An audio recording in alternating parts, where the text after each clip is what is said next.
Hi hello ನಮಸ್ತೆ. ನಾನು ನಿಮ್ಮ ಈರಣ್ಣ ಪಟ್ಟಣಶೆಟ್ಟಿ, ಭೂಗೋಳ ಶಾಸ್ತ್ರದ ಉಪನ್ಯಾಸಕರು, ಕುಂದಾನಗರಿ ಬೆಳಗಾವಿಯಿಂದ. ಪ್ರಿಯ ಸ್ಪರ್ಧಾ ಮಿತ್ರರೇ, ನಮ್ಮ ಈ ಒಂದು ಈರಣ್ಣ ಪಟ್ಟಣಶೆಟ್ಟಿ ಜಿಯೋಗ್ರಫಿ ಎಂಬ ಯೂಟ್ಯೂಬ್ ಚಾನೆಲ್ಗೆ ಪ್ರತಿದಿನದ ಹಾಗೆ ಭೂಗೋಳ ಶಾಸ್ತ್ರದ ಅಧ್ಯಾಯವಾರು ತರಗತಿಗಳ ಪ್ರಶ್ನೋತ್ತರ ಚರ್ಚಾ ಕಾರ್ಯಕ್ರಮದ ಲೈವ್ ತರಗತಿಗೆ ಎಲ್ಲರಿಗೂ ನನ್ನ ಪ್ರೀತಿಯ ಸ್ವಾಗತ ಸುಸ್ವಾಗತ. ಇಲ್ಲಿಯವರೆಗೂ ನನ್ನ ಎಲ್ಲಾ ರೀತಿಯ ತರಗತಿಗಳನ್ನ ನೋಡಿ ಬೆಂಬಲ ವ್ಯಕ್ತಪಡಿಸಿ ಮತ್ತಷ್ಟು ಮಗದಷ್ಟು ತುಂಬಾ ಹುಮ್ಮಸ್ಸಿನಿಂದ ನಮ್ಮನ್ನು ತರಗತಿಗೆ ಪ್ರೇರಣೆ ನೀಡುತ್ತಿರುವ ನಿಮ್ಮೆಲ್ಲರಿಗೂ ಕೃತಜ್ಞತೆಯ ಧನ್ಯವಾದಗಳನ್ನ ಅರ್ಪಿಸುತ್ತಾ, ಇನ್ನು ಯಾರು ನಮ್ಮ ಯೂಟ್ಯೂಬ್ ಚಾನೆಲ್ ಅನ್ನ ಸಬ್ಸ್ಕ್ರೈಬ್ ಮಾಡದೆ ಹಾಗೆ ತರಗತಿ ನೋಡ್ತಾ ಇದ್ದೀರಿ, ದಯವಿಟ್ಟು ಎಲ್ಲರ ಹತ್ತಿರ ಒಂದು ಚಿಕ್ಕ ಕಳಕಳಿಯ ವಿನಂತಿ, ದಯವಿಟ್ಟು ಈ ನಮ್ಮ ಯೂಟ್ಯೂಬ್ ಚಾನೆಲ್ ಅನ್ನು ದಯವಿಟ್ಟು ಸಬ್ಸ್ಕ್ರೈಬ್ ಮಾಡಿ, ಪಕ್ಕದಲ್ಲಿ ಕಾಣುವ ಬೆಲ್ ಐಕಾನ್ ಅನ್ನ ಕ್ಲಿಕ್ ಮಾಡಿ, ಅಲ್ಲಿ ಕಾಣುವ ಆಲ್ ಅನ್ನೋ ಆಪ್ಷನ್ ಅನ್ನ ಪ್ರೆಸ್ ಮಾಡುವುದರ ಮೂಲಕ ಈರಣ್ಣ ಪಟ್ಟಣಶೆಟ್ಟಿ ಜಿಯೋಗ್ರಫಿ ಎಂಬ ನನ್ನ ವೈಯಕ್ತಿಕವಾದ ಯೂಟ್ಯೂಬ್ ಚಾನೆಲ್ ನಲ್ಲಿ ನನ್ನ ಸಮೇತ ಒಟ್ಟು 8 ಜನ ಶಿಕ್ಷಕರು ಆರಂಭ ಮಾಡಿರುವ ಎಲ್ಲ ವಿಶೇಷವಾದ ಎಲ್ಲ ಪ್ರತ್ಯೇಕ ವಿಷಯಗಳ ಲೈವ್ ತರಗತಿಯ ಸದ್ಬಳಕೆಯನ್ನ ಎಲ್ಲರೂ ತಾವು ಪಡೆದುಕೊಳ್ಬೇಕಂತ ಈ ಮೂಲಕ ಕೇಳಿಕೊಳ್ಳುತ್ತಾ, ಈಗ ನೇರವಾಗಿ ವಿಷಯಕ್ಕೆ ಹೋಗ್ತಾ ಇದ್ದೀವಿ. ನಮ್ಮ ತರಗತಿಯನ್ನ ಸಂಪೂರ್ಣವಾಗಿ ನೋಡಿ ಮತ್ತು ತರಗತಿಯ ಬಗ್ಗೆ ಅಭಿಪ್ರಾಯ ಅನಿಸಿಕೆಯನ್ನ ಕಮೆಂಟ್ ಬಾಕ್ಸ್ ನಲ್ಲಿ ಕಡೆಯದಾಗಿ ನೀವು ಅಲ್ಲಿ ನಿಮ್ಮ ಕಮೆಂಟ್ ಬಾಕ್ಸ್ ಅನ್ನು ಸದ್ಬಳಕೆ ಪಡೆದುಕೊಳ್ಳಿ ಅಂತ ಈ ಮೂಲಕ ನಿಮ್ಮ ಹತ್ರ ಕೇಳ್ಕೊಳ್ತಾ ಇದ್ದೀನಿ. ಜೊತೆಗೆ ಇಲ್ಲಿ ನಾನು ಪ್ರತಿಯೊಂದು ಪ್ರಶ್ನೆಗಳನ್ನು 360 ಡಿಗ್ರಿಯಲ್ಲಿ ವಿವರಣಾತ್ಮಕವಾಗಿ ಮಾಹಿತಿ ಕೊಡುವ ಪ್ರಯತ್ನ ಮಾಡ್ತಾ ಇದ್ದೀನಿ. ಆದ್ದರಿಂದ ನೀವು ಮುಂದೆ ಬರಲಿರುವ police, PSI, FDA, SDA, GPSTR, HSTR ಇನ್ನು ಮುಂತಾದ ಸ್ಪರ್ಧಾತ್ಮಕ ಪರೀಕ್ಷೆಗಳಿಗೆ ಇದರ ಒಂದು ಉಪಯೋಗವನ್ನ ಮಾಡ್ಕೊಳ್ಳಿ ಅಂತ ಈ ಮೂಲಕ ಕೇಳ್ಕೊಳ್ತಾ ಇದ್ದೀನಿ. ಹಾಗಿದ್ರೆ ಸೌಂಡ್, ಆಡಿಯೋ, ವಿಡಿಯೋ ಕ್ಲಾರಿಟಿ ಇರೋದ್ರ ಬಗ್ಗೆ ಒಂದು ಥಂಬ್ ಇಂಪ್ರೆಸ್ ಕೊಡೋದರ ಮೂಲಕ ಒಂದು ಗ್ರೀನ್ ಸಿಗ್ನಲ್ ಕೊಡಿ ಅಂತ ಈ ಮೂಲಕ ಕೇಳ್ಕೊಳ್ತಾ ಇದ್ದೀನಿ. ತರಗತಿ ಇಷ್ಟ ಆಗ್ತಾ ಇದ್ರೆ ಲೈಕ್ ಕೊಡ್ತಾ ಹೋಗಿ, ನಿಮ್ಮ ಅಭಿಪ್ರಾಯವನ್ನ ಕಮೆಂಟ್ ಬಾಕ್ಸ್ ನಲ್ಲಿ ಕಮೆಂಟ್ ಮಾಡ್ತಾ ಹೋಗಿ ಅಂತ ಹೇಳ್ತಾ, ಈಗ ಸ್ನೇಹಿತರೆ ನಿಮಗೆ ಇವತ್ತಿನ ತರಗತಿಯ ಮೊಟ್ಟ ಮೊದಲ ಪ್ರಶ್ನೆಯನ್ನ ಈಗ ನಿಮ್ಮ ಮುಂದೆ ನಾನು ಡಿಸ್ಪ್ಲೇ ಮಾಡ್ತಾ ಇದ್ದೀನಿ. ಹಾಗಿದ್ರೆ ಮೊಟ್ಟ ಮೊದಲ ಪ್ರಶ್ನೆ ಈ ರೀತಿ ಇದೆ. ಈಗಾಗಲೇ ನಿಮ್ಗೆ ಅದು ಡಿಸ್ಪ್ಲೇ ಆಗ್ತಿದೆ ಅಂತ ಅನ್ಕೊಂಡಿದ್ದೀನಿ ಸ್ನೇಹಿತರೆ. ಓಕೆ, ನಿಮ್ಮ ಕಮೆಂಟ್ ಬಾಕ್ಸ್ ಅನ್ನು ಸಹ ನಾನು ಗಮನಿಸ್ತಾ ಹೋಗ್ತೀನಿ. ಎಲ್ಲರೂ ತಮ್ಮ ಒಂದು ವಿಶೇಷವಾದ ಪ್ರಶ್ನೆಗಳಿಗೆ ವಿಶೇಷವಾದ ಉತ್ತರವನ್ನು ಕಮೆಂಟ್ ಬಾಕ್ಸ್ ನಲ್ಲಿ ಕಮೆಂಟ್ ಮಾಡ್ತಾ ಹೋಗ್ಬೇಕು, ಆಯ್ತಾ? ಎಸ್. ಹಾಗಾದ್ರೆ ಸ್ನೇಹಿತರೆ ಇವತ್ತಿನ ಮೊಟ್ಟ ಮೊದಲ ಪ್ರಶ್ನೆಯ ಒಂದು ಪ್ರಮುಖವಾದಂತಹ ಪ್ರಶ್ನೆಯನ್ನು ನಾನು ಸಹ ನಿಮಗೊಂದು ಬಾರಿ ಹೇಳುವ ಪ್ರಯತ್ನ ಮಾಡ್ತೀನಿ. ಓಕೆ, ವೆಗನಾರನ ಡ್ರಿಫ್ಟ್ ಸಿದ್ಧಾಂತವನ್ನು ಸಾಧಿಸಲು ಹೊರಟಿರುವುದರ ಮುಖ್ಯ ಉದ್ದೇಶವು ಅಂತ ಕೇಳಿದ್ದಾರೆ. ಗೊತ್ತಾಯ್ತಲ್ವಾ? ಭೂಕೇಂದ್ರಿತ ಸಿದ್ಧಾಂತದ ಪಿತಾಮಹ ಅಂತ ಕರೀತಾರೆ ಯಾರನ್ನ? ಆಲ್ಫ್ರೆಡ್ ವೆಗನಾರ್ ಅವರನ್ನ. ಆಲ್ಫ್ರೆಡ್ ವೆಗನಾರ್ ಅವರ ಸಿದ್ಧಾಂತದ, ಓಕೆ, ಆಲ್ಫ್ರೆಡ್ ವೆಗನಾರ್ ಅವರ ನೋಡಿ ಯಾವುದು ಡ್ರಿಫ್ಟ್ ಥಿಯರಿ ಸಿದ್ಧಾಂತ, ಭೂಫಲಕಗಳ ಸಿದ್ಧಾಂತ, ಭೂಕೇಂದ್ರಿತ ಸಿದ್ಧಾಂತ ಅಂತ ಕರೀತಾರೆ. ಗೊತ್ತಾಯ್ತಲ್ವಾ? ಅಂತ ಸಿದ್ಧಾಂತದ ಒಂದು ಪ್ರಮುಖವಾಗಿ ಆತ ಯಾವುದರ ಬಗ್ಗೆ ಸಾಧಿಸಲು ಹೊರಟಿದ್ದ, ಅದರ ಉದ್ದೇಶ ಕೇಳಿದ್ದಾರೆ. ಹಾಗಿದ್ರೆ ಆಪ್ಷನ್ ನೋಡ್ತಾ ಹೋಗೋಣ. ಹವಾಗುಣಕ್ಕೆ ಸಂಬಂಧಿಸಿದ ಮುಖ್ಯ ಬದಲಾವಣೆಗಳನ್ನು ಕಾರಣ ಸಹಿತ ವಿವರಿಸುವುದು ಒಂದನೇ ಆಪ್ಷನ್. ಎರಡನೇ ಆಪ್ಷನ್ ನೋಡ್ತಾ ಹೋಗಿ, ಭೂವೈಜ್ಞಾನಿಕ ಸಾಮ್ಯಗಳನ್ನು ವಿವರಿಸುವುದು ಎರಡನೇ ಆಪ್ಷನ್. ಮೂರನೇದು ಭೂ ಸ್ವರೂಪಗಳನ್ನು ವಿವರಿಸುವುದು, ಭೂ ಸ್ವರೂಪಗಳನ್ನು ವಿವರಿಸುವುದು. ನಾಲ್ಕನೇದು ಸಹಜ ಸಸ್ಯದ ಜಾಗತಿಕ ವಿವರಣೆಯನ್ನು ವಿವರಿಸುವುದು ಅಂತ ಇದೆ. ಹಾಗಾದ್ರೆ ಬೇಗ ಬೇಗ ಕಮೆಂಟ್ ಬಾಕ್ಸ್ ಅಲ್ಲಿ ಕಮೆಂಟ್ ಮಾಡ್ತಾ ಹೋಗ್ರಿ, ಆಯ್ತಲ್ವಾ? ನಾವು ದಿನನಿತ್ಯ ನಡೆಸುವ ಲೈವ್ ಮತ್ತು ರೆಕಾರ್ಡೆಡ್ ಮತ್ತು ಪ್ರೀಮಿಯರ್ ಲೈವ್ ತರಗತಿಗಳನ್ನು ನಿಮಗೋಸ್ಕರ ಸಮರ್ಪಿಸ್ತಾ ಇರ್ತೀವಿ. ಆದ್ದರಿಂದ ಎಲ್ಲರೂ ಬೇಗ ಬೇಗ ಆನ್ಸರ್ ಮಾಡ್ತಾ ಹೋಗ್ಬೇಕು. ಎಸ್, ವೆರಿ ಗುಡ್, ಎಲ್ಲರೂ ಕರೆಕ್ಟ್ ಆನ್ಸರ್ ಮಾಡ್ತಾ ಇದ್ದೀರಿ. ತುಂಬಾ ಜನ ಸಿ ಅಂತ ಇದ್ದೀರಿ, ಕೆಲವೊಬ್ರು ಬಿ ಅಂತ ಇದ್ದೀರಿ. ಎಸ್, ಹಾಗಾದ್ರೆ ಸರಿಯಾದ ಉತ್ತರ ಯಾವುದು ಅಂತೇಳಿ ನಿಮಗೆ ನಾನು ಪ್ರತಿಯೊಂದು ಪ್ರಶ್ನೆಯನ್ನು ಕೊಟ್ಟ 15ರಿಂದ 20 ಸೆಕೆಂಡ್ ಟೈಮ್ ಕೊಟ್ಟಿರ್ತೀನಿ. ಬೇಗ ಬೇಗ ಆನ್ಸರ್ ಮಾಡ್ತಾ ಹೋಗ್ಬೇಕು. ಎಸ್, ಸರಿಯಾದ ಉತ್ತರ ಯಾವುದು? Option number 3 is the right answer for this question. ಭೂ ಸ್ವರೂಪಗಳ ಬದಲಾವಣೆ ವಿವರಿಸುವುದು ಅಂತ. ಓಕೆ, ನೋಡಿ, ಭೂ ಸ್ವರೂಪಗಳನ್ನು ವಿವರಿಸುವುದು ಅಂತ ಈ ಒಂದು ಪ್ರಶ್ನೆಗೆ ಸರಿಯಾದ ಉತ್ತರ. ಹಾಗಾದ್ರೆ ಸರ್, ಆಲ್ಫ್ರೆಡ್ ವೆಗನಾರ್ ಅವರ ಒಂದು ಡ್ರಿಫ್ಟ್ ಥಿಯರಿ ಏನ್ ಹೇಳುತ್ತೆ, ಅದ್ರ ಬಗ್ಗೆ ಹೆಚ್ಚಿನ ಮಾಹಿತಿ ಸರ್ ಕೊಡೋದಾದ್ರೆ ನೀವು ಹೇಗೆ ಕೊಡಬಹುದು? ನಮ್ಗೊಂದ್ ಸ್ವಲ್ಪ KS ಲೆವೆಲ್ ಓದ್ತಾ ಇದೀವಿ, ನಮ್ಗದು ಹೆಚ್ಚಿನ ಮಾಹಿತಿ ಬೇಕು ಅಂತ ತುಂಬಾ ವಿದ್ಯಾರ್ಥಿಗಳು ಅಭಿಪ್ರಾಯ ವ್ಯಕ್ತಪಡಿಸ್ತಾ ಇರ್ತೀರಿ. ಆದ್ದರಿಂದ ನಾನು ನಿಮಗೆ ಈಗ ಆ ಒಂದು ಮಾಹಿತಿಯನ್ನ ಕೊಡುವ ಪ್ರಯತ್ನ ಮಾಡ್ತೇನೆ ಸ್ನೇಹಿತರೆ. ಒಟ್ಟ ತಲೆ ಕೆಸ್ಕೊಳಕ್ ಹೋಗ್ಬೇಡ್ರಿ, ಆಯ್ತಾ? ಇದನ್ನ ಒಂಚೂರು ಸ್ಮಾಲ್ ಮಾಡ್ತೀನಿ, ನಿಮ್ಗೆ ಇಲ್ಲಿ ಹೆಚ್ಚಿನ ಮಾಹಿತಿ ಕೊಡೋ ಪ್ರಯತ್ನ ಮಾಡ್ತೀನಿ, ತಿಳಿತಲ್ವಾ? ಹೆಚ್ಚಿನ ಮಾಹಿತಿ ಕೊಡೋ ಪ್ರಯತ್ನ ಮಾಡ್ತೀನಿ. ಒಂದು ಚೂರು ಎಲ್ಲರೂ ಈ ಮ್ಯಾಪ್ ಕಡೆ ಲಕ್ಷ್ಯ ಕೊಡ್ರಿ. ಆಯ್ತಾ? ಈ ಮ್ಯಾಪ್ ಕಡೆ ಲಕ್ಷ್ಯ ಕೊಡುವ ಪ್ರಯತ್ನ ಮಾಡ್ರಿ, ತಿಳಿತಾ? ಎಸ್, ಈಗ ಒಂಚೂರು ನಿಮ್ಗ ಓಕೆ, ಇದಿಷ್ಟ ಇರ್ಲಿ. ಈಗ ಎಲ್ಲಾರು ಒಂಚೂರು ಏನ್ ಮಾಡ್ರಪ್ಪ ಅಂತಂದ್ರ, ನನ್ನ ಒಂದು ಎಡಭಾಗದಲ್ಲಿ, ನಿಮ್ಮ ಬಲಭಾಗದಲ್ಲಿ, ನನ್ನ ಎಡಭಾಗದಲ್ಲಿ ಈ ಒಂದು ನಕ್ಷೆಯಲ್ಲಿ ನಿಮಗೆ ಅದನ್ನ ಸಂಪೂರ್ಣ ಮಾಹಿತಿ ಕೊಡೋ ಪ್ರಯತ್ನ ಮಾಡ್ತೀನಿ. ಏನಾಯ್ತು ಅಂತ ಅನ್ನೋದು ಸ್ಪಷ್ಟವಾಗಿ ನಾನು ನಿಮಗೆ ಹೇಳುವ ಪ್ರಯತ್ನ ಮಾಡ್ತೀನಿ ಸ್ನೇಹಿತರೆ. ಏನಪ್ಪಾ ಅಂತಂದ್ರೆ, ಇಲ್ಲಿ ಸ್ನೇಹಿತರೆ ಆಲ್ಫ್ರೆಡ್ ವೆಗ್ನಾರ್ ಅವರ ಒಂದು ಸಿದ್ಧಾಂತ ಅಂತ ಏನಿತ್ತಲ್ಲ, ಫಸ್ಟ್ ಆಫ್ ಆಲ್ ಏನಾಯ್ತು, ನಮ್ಮ ಭೂಮಿ ಹುಟ್ಟಿದ ಯಾವಾಗ ಅದನ್ನ ಫಸ್ಟ್ ತಿಳ್ಕೋಬೇಕು. 4.6 ಬಿಲಿಯನ್ ವರ್ಷಗಳ ಹಿಂದೆ ನಮ್ಮ ಭೂಮಿ ಹುಟ್ಟಿದಾಗ ಹೇಗಿತ್ತು? ಇವತ್ತು ನಾವೇನು ಭೂಮಿಯ ಮೇಲೆ ಪ್ರಪಂಚದ 7 ಖಂಡಗಳನ್ನು ನೋಡ್ತಾ ಇದ್ದೀವೋ, ಅವತ್ತು 7 ಖಂಡಗಳು ಭೂಮಿಗೆ ಇರಲಿಲ್ಲ. ಇವತ್ತು ಏನು ಪ್ರಪಂಚದಲ್ಲಿ 4 ಮಹಾಸಾಗರಗಳನ್ನು, ಒಂದು ಚಿಕ್ಕ ಮಹಾಸಾಗರವನ್ನು ನೋಡ್ತಿದೀವೋ, ಅವತ್ತು ಯಾವ ಸಾಗರಗಳು ಇರಲಿಲ್ಲ. ಹಾಗಾದ್ರೆ ಅವತ್ತ ಹೇಗಿತ್ತು, ಹೇಗ್ ಬದಲಾವಣೆ ಆಯ್ತು? ಅಲ್ಲಿರೋ ಆಲ್ಫ್ರೆಡ್ ವೆಗ್ನಾರ್ ಅನ್ನೋರು ಯಾವ ರೀತಿ ಇದಕ್ಕೆ ಸ್ಪಷ್ಟವಾದ ವಿವರಣೆ ಕೊಟ್ಟರು, ಎಲ್ಲವನ್ನು ಈ ಒಂದು ಮಾಹಿತಿಯಲ್ಲಿ ಹೇಳುವ ಪ್ರಯತ್ನ ಮಾಡ್ತೀನಿ ಸ್ನೇಹಿತರೆ. ಫಸ್ಟ್ ಆಫ್ ಆಲ್ ನೆನ್ಪಿಟ್ಕೊಳ್ರಿ, 460 ಕೋಟಿ ವರ್ಷಗಳ ಹಿಂದೆ ಭೂಮಿ ಹುಟ್ಟಿದ ಕತೆ. ಓಕೆ, 460 ಕೋಟಿ ವರ್ಷಗಳ ಹಿಂದೆ, 460 ಕೋಟಿ ವರ್ಷಗಳು, 460 ಕೋಟಿ ವರ್ಷಗಳ ಹಿಂದೆ ಭೂಮಿಯ ವ್ಯವಸ್ಥೆ ಹೇಗಿತ್ತು ಅಂತ ನಿಮಗೆ ಮನವರಿಕೆ ಮಾಡಿ ಕೊಡ್ತಾ ಇದ್ದೀನಿ. ಭೂಮಿಯ ವ್ಯವಸ್ಥೆ ನೆನ್ಪಿಟ್ಕೊಳ್ರಿ, ಭೂಮಿಯ ವ್ಯವಸ್ಥೆ. ಹೌದಾ? ಹಾಗಾದ್ರೆ ಅಪ್ಪಿ ಇಲ್ಲಿ ಭೂಮಿಯ ವ್ಯವಸ್ಥೆ ಹೇಗಿತ್ತು ಅಂತ ಹೇಳಿ ನಿಮ್ಗೆ ನಾನೀಗ ಮನವರಿಕೆ ಮಾಡಿಕೊಡ್ತಾ ಇದ್ದೀನಿ. ನೋಡಿ ಅಪ್ಪಿ, ಏನಾಯ್ತು ಅಂತಂದ್ರೆ 460 ಕೋಟಿ ವರ್ಷಗಳ ಹಿಂದೆ ನಮ್ಮ ಭೂಮಿ ಈ ರೀತಿ ಅಖಂಡವಾದ ಭೂಭಾಗ ಇತ್ತು. ಇವತ್ತು ಹೇಗೆ ಏಷ್ಯಾ, ಆಫ್ರಿಕಾ, ಉತ್ತರ ಅಮೆರಿಕಾ, ದಕ್ಷಿಣ ಅಮೆರಿಕಾ, ಅಂಟಾರ್ಕಟಿಕಾ, ಯುರೋಪ, ಆಸ್ಟ್ರೇಲಿಯಾ ಅಂತ ಏನ್ ನೋಡ್ತಾ ಇದ್ದೀರಲ್ವಾ? ಏಷ್ಯಾ, ಆಫ್ರಿಕಾ, ಉತ್ತರ ಅಮೆರಿಕಾ, ದಕ್ಷಿಣ ಅಮೆರಿಕಾ, ಅಂಟಾರ್ಕಟಿಕಾ, ಯುರೋಪ್, ಆಸ್ಟ್ರೇಲಿಯಾ ಎಂಬ 7 ಖಂಡಗಳು ಬಿಡಿ ಬಿಡಿಯಾಗಿರುವುದನ್ನು ಇವತ್ತು ನೋಡ್ತಾ ಇದ್ದೀರೋ. 460 ಕೋಟಿ ವರ್ಷಗಳ ಹಿಂದೆ ಆವತ್ತು ಯಾವುದೇ ರೀತಿಯ ಬೇರೆ ಬೇರೆ ಖಂಡಗಳು ಇರಲಿಲ್ಲ. ಆವಾಗಿದ್ದುದು ಒಂದೇ ಒಂದು ಅಖಂಡವಾದ ಭೂಖಂಡವಾಗಿತ್ತು. ಆ ಅಖಂಡವಾದ ಭೂಖಂಡವನ್ನ ನಾವೇನಂತ ಕರಿತಿದ್ವಿ? ಪ್ಯಾಂಜಿಯಾ ಅಂತ ಕರಿತಿದ್ವಿ. ಅಖಂಡವಾದ ಭೂಭಾಗವನ್ನು ಪ್ಯಾಂಜಿಯಾ ಅಂತ ಕರಿತಿದ್ವಿ ಗೆಳೆಯರೇ.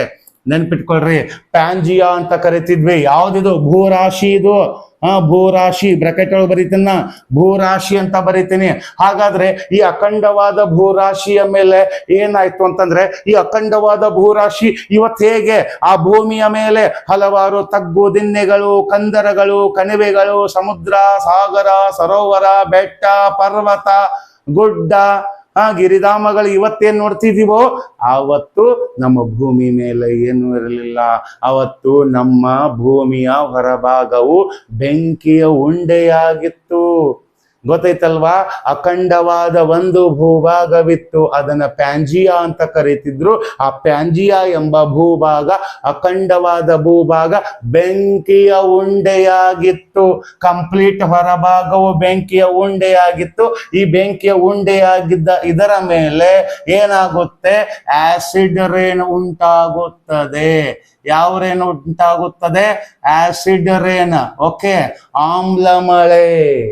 ಯಸ್, ಬೆಂಕಿಯ ಉಂಡೆಯಾಗಿ ಧಗ ಧಗ ಉರಿಯುತ್ತಿದ್ದ ನಮ್ಮ ಭೂಮಿಯ ಮೇಲೆ 10,000 ವರ್ಷಗಳ ಕಾಲ, 10,000 ವರ್ಷಗಳ ಕಾಲ ನಮ್ಮ ಭೂಮಿಯ ಮೇಲೆ ಏನು ಉಂಟಾಗುತ್ತದೆ? ಆಸಿಡ್ ರೇನ್ ಅಥವಾ ಆಮ್ಲ ಮಳೆ ಉಂಟಾಗುತ್ತದೆ. ಆ ಆಮ್ಲ ಮಳೆ ಒಂದಿನ 2 ದಿನ ಅಲ್ಲ ರೀ. ಈ ಭೂಮಿಯ ಮೇಲೆ ಇವತ್ತು ನಾವು ವಾಸ ಮಾಡ್ತಿರೋ ನಮ್ಮ ಭಾರತದಲ್ಲಿ, ನಮ್ಮ ಕರ್ನಾಟಕದಲ್ಲಿ, ನಮ್ಮ ಜಿಲ್ಲೆಯಲ್ಲಿ, ನಮ್ಮ ಓಣ್ಯಾಗ, ನಮ್ಮ ತಾಲೂಕಿನಲ್ಲಿ, ನಮ್ಮ ಗಲ್ಯಾಗ, ನಮ್ಮ ಓಣ್ಯಾಗ ಮಳೆಗಾಲದಲ್ಲಿ 2 ದಿನ ಮಳೆ ಬಂದ್ರೆ, ಹೌದಲ್ವಾ, ಅಯ್ಯೋ ಯಪ್ಪ ಮಳೆ ರಯ್ಯ, ಏನು ನಿನ್ನ ಆರ್ಭಟ, ಸಾಕು ಹೋಗಪ್ಪ, ನಿನ್ನಿಂದ ನಮ್ಮ ಜೀವನವೇ ಪರದಾಟ ಅಂತ ಇವತ್ತು ನಾವು ಅಂತಿದೀವಿ. ಬರೀ ಜಸ್ಟ್ ಡೇಸ್ಗೆ ಆ ಮಳೆಯ ಅಬ್ಬರಕ್ಕೆ ರೋಸಿ ಹೋಗೋ ನಾವು ಕೋಟ್ಯಾಂತರ ವರ್ಷಗಳ ಹಿಂದೆ ಭೂಮಿಯ ಮೇಲೆ 10,000 ವರ್ಷಗಳ ಕಾಲ ನಿರಂತರವಾಗಿ ಧೋ ಧೋ ಧೋ ಅಂತ ಆಸಿಡ್ ರೈನ್ ಬಿದ್ದಿದೆ. ಆ ಆಸಿಡ್ ರೈನ್ ಬಿದ್ದ ಹೊಡೆತಕ್ಕೆ ಆ ಬೆಂಕಿಯ ಉಂಡೆಯಾಗಿದ್ದ ನಮ್ಮ ಭೂಮಿ ಕಂಪ್ಲೀಟ್ ನೀರಿನಿಂದ ಸುತ್ತುವರೆದು ತಣ್ಣಗಾಗುತ್ತದೆ. ಆ ತಣ್ಣಗಾದ ಸಂದರ್ಭದಲ್ಲಿ ಆ ಆಸಿಡ್ ನೀರಿನ ಪ್ರಮಾಣ, ಅಪಾರ ಪ್ರಮಾಣದ ನೀರು ಭೂಮಿಯ ಎಲ್ಲ ಭಾಗದಲ್ಲಿ ಭೂಗರ್ಭದ ಒಳಗೆ ಹೋಗುತ್ತದೆ. ಭೂಗರ್ಭದ ಒಳಗೆ ಹೋಗುತ್ತದೆ. ಈ ಸಮಯದಲ್ಲಿ ಭೂಗರ್ಭದ ಒಳಗೆ ಹೋಗಿ ಎಷ್ಟು ಬಿರುಕು ಬಿಡುತ್ತೋ ಭೂಮಿ ಅಲ್ಲಿವರೆಗೂ ಭೂಗರ್ಭದ ಒಳಗೆ ಹೋಗುತ್ತೆ. ಆಮೇಲೆ ಏನಾಗುತ್ತಪ್ಪ, ಉಳಿದ ನೀರು ಭೂಮಿಯ ಹೊರಭಾಗದಲ್ಲಿ ಸಂಗ್ರಹವಾಗುತ್ತೆ. ಉಳಿದ ನೀರು ಹೊರಭಾಗದಲ್ಲಿ ಸಂಗ್ರಹವಾಗುತ್ತೆ, ಕಂಪ್ಲೀಟ್ ಭೂಮಿಯ ಹೊರಭಾಗವನ್ನು ಆವರಿಸಿಕೊಳ್ಳುತ್ತೆ. ಹಾಗಾದ್ರೆ ಅಪ್ಪಿ ಇಲ್ಲಿ ನಾನು ನಿಮಗೆ ಮತ್ತೊಮ್ಮೆ ಸ್ಪಷ್ಟವಾಗಿ ಮತ್ತೊಂದು ನಕ್ಷೆಯ ಮೂಲಕ ಈಗ ತೋರಿಸ್ತೀನಿ ನೋಡಿ. ಹಾಗಿದ್ರೆ ಅಪ್ಪಿ ಇಲ್ಲಿ ಆಸಿಡ್ ರೈನ್ ಉಂಟಾಯಿತು ಅಂತ ಹೇಳಿದ್ನಲ್ಲ, ಅದರ ಚಿತ್ರ ಹಿಂಗೆ ಇರಲಿ ಇದು. ಹಾಗಾದ್ರೆ ನಮ್ಮ ಭೂಮಿ ಏನಾಗಿತ್ತು, ಈ ರೀತಿ ಅಖಂಡವಾದ ಭೂಭಾಗವಾಗಿತ್ತು. ಇದನ್ನೇನು ಕರೆದಿದ್ವಿ ನಾವು, ಪ್ಯಾಂಜಿಯಾ ಅಂತ ಕರೆದಿದ್ವಿ, ಹೌದಲ್ಲಪ್ಪಿ? ಇದನ್ನ ಪ್ಯಾಂಜಿಯಾ ಅಂತ ಕರೆದಿದ್ವಿನಾ?